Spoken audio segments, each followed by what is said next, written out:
Yama munyinachi mama kwa ba fana sekese koma afia amankwa tamaklo se ode efisem ebre before that maame boatima enso de ahosepe ebreye ena kedwara kasa so yewura agudie mu se free sabre kopinsa na okno ebebo medin de akwasi ensia pensempensemu bre ena edrus ba fana sekese ewo enkonfama hepa plus mixture papa na abadwa so obi agye atum na onum bie Felix benze and Mr. Wada so many edupanet me aboa etu untidi yade asia eye hepa plus mixture and abeka for edemasanso na Franco Trading Enterprise kai se phone papa efie and wonum ope phone ya ne bo ewo form ope phone ya beto abeche edema ope phone a eye papa na empoto so betimi asafo wade ayusu a eye Franco Trading Enterprise and beton safo wonyina edema eye papa and ne bo so esa wo form Ghana ba bia bekobia no or enkrabatan be on Samson na Kel Chaco toothpaste. Kel Chaco toothpaste. Toothpaste papa pie ne yade airpaste. Makacho say enkanete no. Na ya maame no edibidie no egu body treso. Na ye di twi ye utini twi sasa no maame wa asembi no enso ne ye nyina kama. Yade airpaste ne de ama wo. Etibidie kro na ewom. Ahode na wo bidiem na ebo atimi sabio enum kankan ne free yedum no. And the air paste. It's really Kel Chaco toothpaste. Ebrush utipe. Utim se wonu mi adaso kama wasenso aye fita pa sanso na city black tonic enso ene mojadu papa ene obi aye atum no obi enum bie se betimi aboa amu ahyehye aye kama aye city blood tonic enso I don't know but me saka se ene aye fiara ene the last day ya aye akwaba show no baso wa national theater enti exhibitions awodo ya ekoso so beko now down near me demand for free on memu ne amonone eba abetwe bi ni so o so betimi akono akwakohwe akoton so de enso on make out say eye akwaba show no akwaba festival no ene last day akwaba festival no ene last day etibisra wada wo kwa na wasimu ente ba fe na paso do ne mansoko na me yakobo ho dawura me sra wada fresa na be so esi efa emabe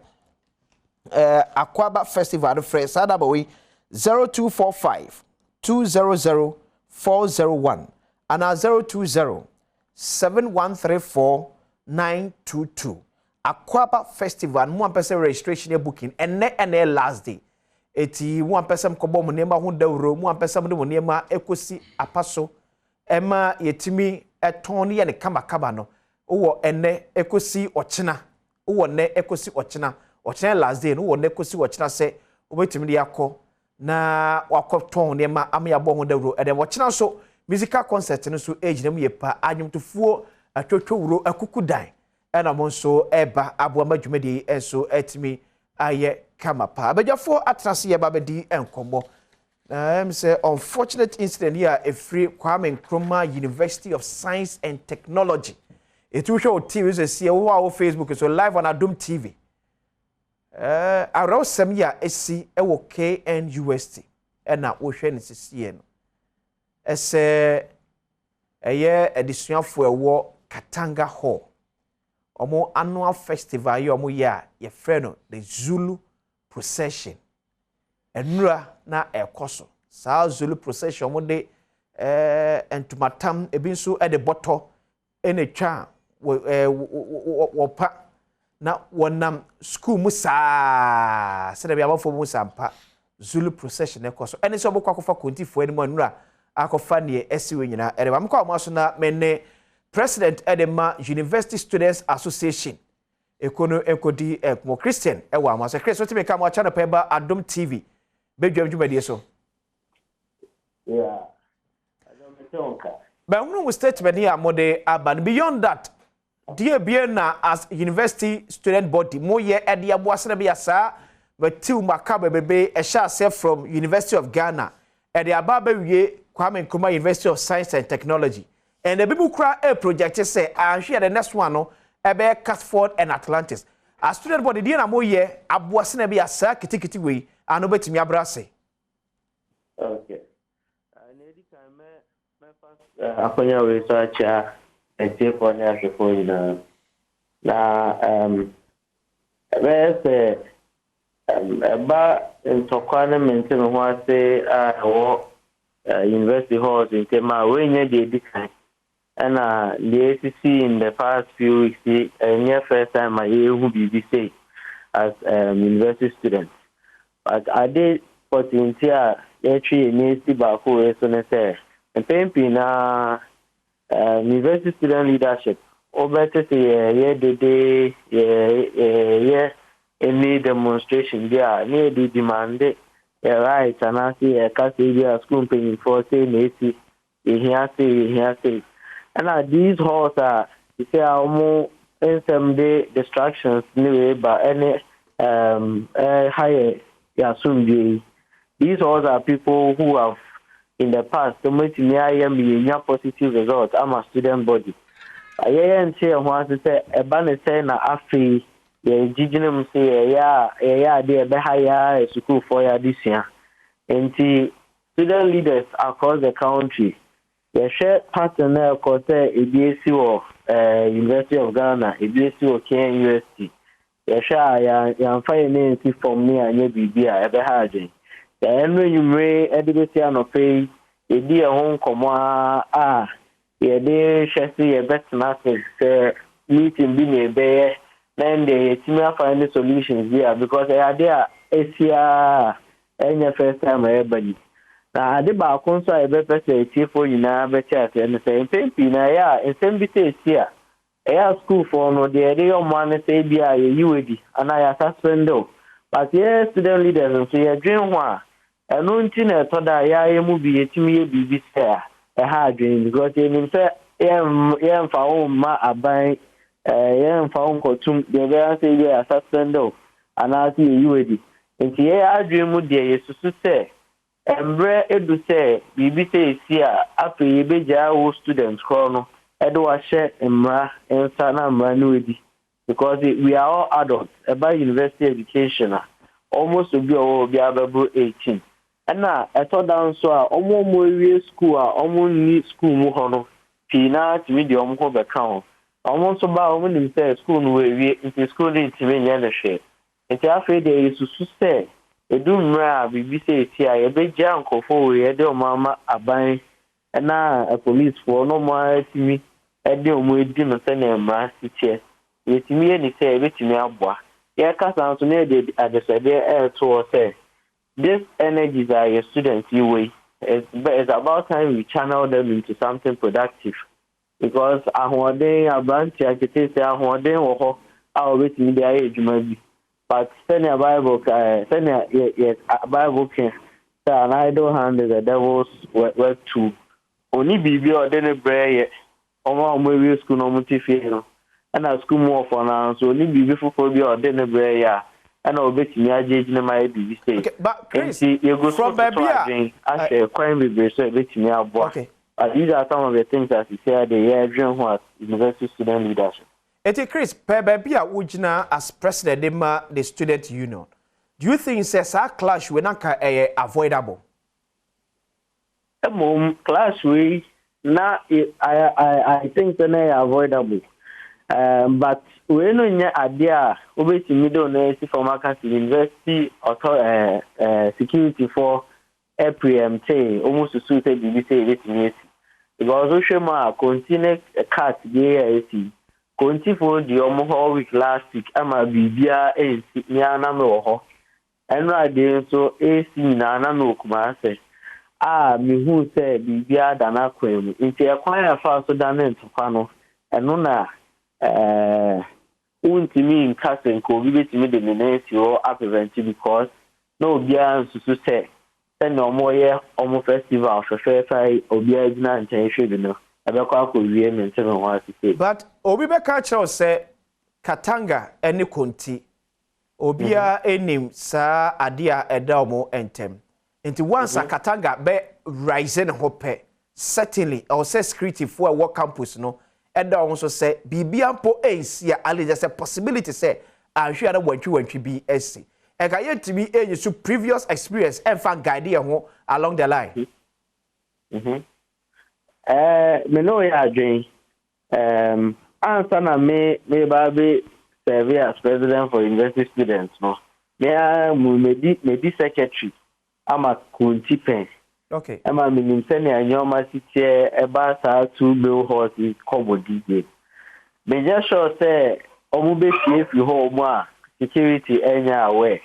But then me videos am saka e wotimi say police forge na ho na esi. Akobasa police ni ntimi nka so tutu about food.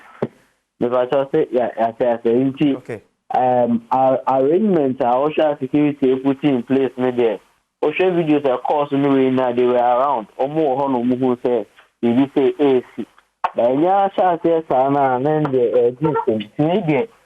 yeah, as university student leaders there we kwa there. Yeah the so boy na abebo ya school for ya do mo ano. Okay. Na ya knase adwendwen kwa ye bitimi aboa na ya hwema nyoma we because security there mobile mamba so eno mo ya there no mo ho answer na say we nyina esi mate ye better see pe Chris wanya ebre ne edi komo ene anope Christian Anderson ye president ma University Students Association of Ghana Adam to say ene ekasa Dennis Kwakwa Ashanti Regional Communication Director edema the New Patriotic Party Owie University of Cape Coast amanfo asha say predict say Katanga for aka omo ho Commonwealth aka omo ho dia ene aka Casford ene Atlantis waka foko dia watiefo no ahwefo nyina so ahwefo ne tiefo so edawase so okay yeah and then I wish said yes tech na BC UCC enya make because say about be traditional thing I fear best system okay because see etwan ho sa time be UCC we make the difference we know ma sha se agya na okay o ma ya agye omudin ye be surprise obi because for the past 2 years na come na mo start and I fear two ehofo Atlantis ya two ehofo na akwa wie Commonwealth akuafo o two ehofo de o ma ye de ye de ho ayi nyina acho ye nye biafi Eric Adjei so Deputy Communications Officer de ma NDC Amyoko wo Bno region Eric o sheye the ikrom na o want to say nyame ado wafao saso also wo ye fepa ana pere musa senti eyim na wa na se wo kasi isi eja nyambe chere republic eno na egusi kakra nyambe Dennis permission say fa so Katanga County Commonwealth akuafo ho kwa be ne yefa so anebe ade we se afeidie anamontu aye tuwe no enti NCBM anopa ma hunu se the Ashanti Regional Minister ona was more say so issue state be say Rexec ni so apeke signal be say ade a demonstration be koso e wo campus ye ne dey meni amedase me je say university no ya hwe be dru ba bi on be ma nkra na be ba chirom ko university o montene de because anema we ya yekekan procession whole week ne eno na ma school ko ye de se oko school na wa hu bia menya sure so upie ba obenya nsempa kan fa university ho academic lecture halls na de sometimes lecture makra ultimate transfer na wa kan kai handouts na the quarter exams afase but ba na ni GSM say yen kamomu ni whole week ye monum on se me me call mam tech de dikan entime obi anu ha na ni jama ho jama kra hye bin kran chen sometimes me worship am na ni je ho pa and it's because se dru ba bi na hwa ho ke kan ni panyina e ka bom de ya de ba ko e wo doma ya na sa fama no e de so betanya but wo school na se sa na ma no ka ne ho se ba se de tie bia hye woni munyam ema ojo ni kama onim say universities no whole weeks ankasa ya shede no say normally the whole weeks are ban examination time the entire academic calendar no panimfo no so hye ne sa na say nipa bebre be school a omo de ane book eno nti time bia out book ho sa na social life bia am ti bedru say examination no kra mra no are oversaturated no one how no kra niema wa de no afa mu stress no ho no kra ma exams ade a wasu nyina akotra ho awantimi atwere eno nti edru time bi na exams na ban ya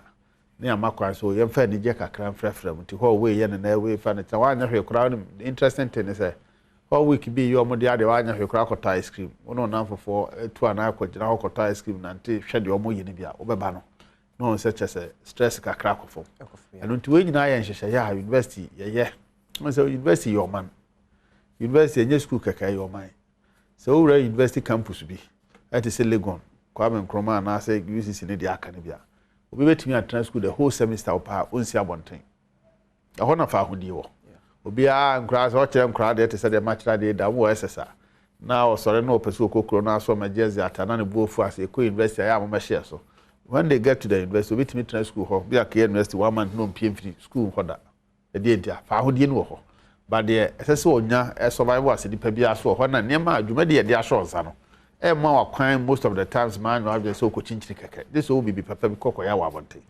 into university hyehyɛ na e ya de ya de titi nipa so obi pie no no hu even how to cohabitate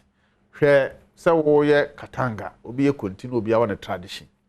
no na mo nyina mo de bɔ mo ho safo hene kyerɛ sɛ no na ma mo yɛ kɛse edu ba bi a usua sɛ de even within the university sɛ akomi no betumi atena abramo nko sɛ de bɛyɛ sɛ yɛ do ba abɔnten na ba yɛ o mampani na sɛ bi akɔ divoa o mampani wɔ Ghana na kɔ divoa fo yɛ o ma de a ɛho abufu kra no wo sua hunu bi anantete bi a ɛsɛ hyɛ so ɛma nka sɛ sɛ kɔ divoa fo bɔ nwuma gyegye wasoma sɛ wo de ntɔkwa ana bibi ko shop ni nyina yɛ ntete ya friend sɛ mpanimfo tena sɛ hyehyɛ ebi agye wo mani wo mu akyɛ ye nyina agye ye ne de omo yɛ ne dei omo yɛ amana akora de sɛ de yɛ Katanga na ekuti konti yɛ ne miss hall so as say that traditional male hall ayina no mo na free hall na free 2012 yɛ campaign be kai pass the Dr. Baumia ekɔ konti hall ne ekoduru hɔ na yɛ de ne kɔfa hall mo se be kɔ agye se kɔkyia I think omo high priest also na da in fact yɛ de Dr. Baumia wura bu kane akroma nso bi o obadum no so mo amamere ewi sie obadum kane a kyese ba bi yɛ de ne wura na edi ba bi yɛ de ne wura but na efese yɛ de sa ne di ne mo because of omo said omo friend say mo powerful within the university efe enu nti duru ba bi no mo yɛ we nyina na sa na man kakra kakra na mo ankasa ni je mo yɛ proud of themselves if you had that university konye de Mr. Regional Minister Many Resek let Tom Diabano. They should act beyond it. University hono ya na nya akono say students in Anafro be hona police ni soja fogo but they do nra e be sin no me friend say hu hia. Nya sa abire ni e be diplomatic bi atran ma bibia say obi kopake ne ka. E bi kura na you obi papa, obi mama, obi nua ka o de be sra obi at that time. Ya bo ahwehwe. Ya say school japade. Ye wi asa aka say e bi school fees ne nema ya de ma students ne board ya ba nya hu bi sa sika abai de be yes repairs we nyina no. Aya de am friend say yeah, the Chichiroma na ye. Me ne USAC president na adwene. Okay. Ebraso said do ba bia go beyond rustication ne dismissals. Na de oma ye bia se de ba ko mienu bi famra ko aboko gina court. E de no kotum. Na kire se obetimi adwani ase bi mfa ni nsem na. Me friend say beboa. Ama sanity. Akoso whole week there. I will be one of the last people I'm call see ntwasa name. Processions. Me one of the last people I will ever see him ntwa. But say can be my students can do ba na so montimi discipline mo be do ba bi no enkrofo no be de ache ye de it is some friends say mo manage mo ma ho keka o school a mo control mo entokwa we side street na da konti ani mo ho na nya konti street enya ne dia e ka kwan and so assume say nka bi akatanga kofa ho bi antobo anko konti dia me hu de ntia ga ese we e de basa ba because wo shoot dama obo gina ba koni say obetumi ato ma ne ahu de mo ye some friends say ma bi ti o ma as simple as that. What you now call by me who didn't tell we say we did Basa by university and my hoye baja say. But like said, I'm USAC president, you know. It looks as if say a little bit proactive kakra. Maybe be a bit me as son man and conquer baby a cocodre. Looking at the history behind Konti Katanga. Look at the history behind Commonwealth Akuafuho. Once a minimum say Commonwealth and say Katanga ebe sorry biano. And there should be that kind of preparedness. Say, yes, ye bomb pie say be boni bia, but at least we have our men prepared on ground. Send a beya empo. The bomb pie etian say sorry, we can nib it in a bad and temp sana aqua could do baby a coy. No, yeah, but on said the Yakano University Edgiano. So sometimes some crowd students sorry some could do now who uniforms are. My book credit me for my jacoda. A do baby, your psychological feeling say. Okay. I then am penny for to say, by idea, crown my supposition for the soldier for the going idea crying it. te do ba bia omo ya adwomani omo ya pa hweka o azumo se bi so a so be the right thing but me no ya adwon se bia na school security no e wo intelligence se e be bro omo so na se nkomo frɛ police reinforcement but regional minister letter no me hu na nra I think say we are no enti I expect say by this time nanka containment bi ho no wo intelligence earlier than that anko be enti say na esi na ye hu do mo person mo ye no a onim say demonstration bi so unity no I don't think so better ho ama be bi atechema enti e be se enye akono say university bo hu so jantare ni police tare be but do ma ye no mo ya na agesem and enti enso na ye make sure say say make e be die hu ni ye for ye ni je students say anya ne sa na anya akono anya da chi o di ho call for say obi akra enije afa ye ni je na wo university no nyina article Eric yanso sano kwazi eno ana menu anaka no efe enema no bi wo hɔ a ene na ma ni kamba me kra na minima no pay am na mkwan so by na meti say radio station bi e ka ho asem nti later me call social media na me ko hu video no bi I think that it's so wrong o hwe baby a ye koye nim asoman ne ye ntiti a yenya o kan bom a enwo se kodu samri na de ba kun so wo se hu ne se ko se ko school mu se ya ati sa manyo sem ya o hwe NDC nipa over 6 million na to abama ya na obi afri na busuam okay ena ya be don amanyo ku ba ko obi mpo de on kan ho but bibi nti no to ma enti se hie school mu sa ya na subani nyina ya suban ahodo ene ya be hia ho na wo se itimi show leadership no whereby a munyina monye ma me ba ko ma ya ntete mu amom na obi ade ni suban aba no se leadership anye kia enema bebre betimi esia untimi control and I think what happened student leaders no manyade honestly speaking because baby e dri na ohwe pressure wo krum enye easy it is not easy na me kwa kwachi obi je ma parking me car me nkomra na no so adana issue nsem bebre nti e besre security agencies na omo ye responsible for conducting investigations no omo nhwe ne track omo nya nhwehwemu at the end of the day no if investigation is conducted na obi and the course ya anyehwe then so obi na be course they should hold them accountable o yes anya man serve as deterrent at the madness no na no that they see wo legon ya na ye kan wasem say esi ye no and it is sanctions ka see bi by with these drastic measures ni take ya nkebetinya detail enuan mo okumasi okay but we no esiwie na edin ye kan media mu say ya na edin and the besin ati okumasi de ya asensi nti e besre empanimfo e kan bi yeye should act regional minister statement me hu ye de but he's in charge of regional security council nti ade bia osusu se oya e beboa no onye most of the times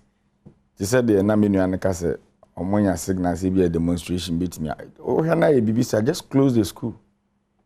It is simple. E Ghana for e japade. Memma dwane ahantant nipa kakra bi meye niema e be create problem there more man because situation e wo msisi akra ye hu ya ho ano. What I say? E hu se e ko se e ba education sector mu unuan me wo senior high school chance for say aduane ashoto. Na mo amugu university. Wede mo ye. And these are the exact people that omobe leadership in this country. Sa horse be bring na di omo week so it means the former MPs bi moko obi wa no sticker dey in video bi no sapa waka say you know e ya de omo de kai bibi chale enye they should stop it. Okay, so the SRC president for immediate past SRC president the kan wo office am say ne es no bibia na japade say bi am say horse no omo dues ne say kwa na ye de akwa kosi eruba bi na say na say musika nso kra nso a ni a checka no ya ka de agu students so na afa koka o how kese sa de abre awoforo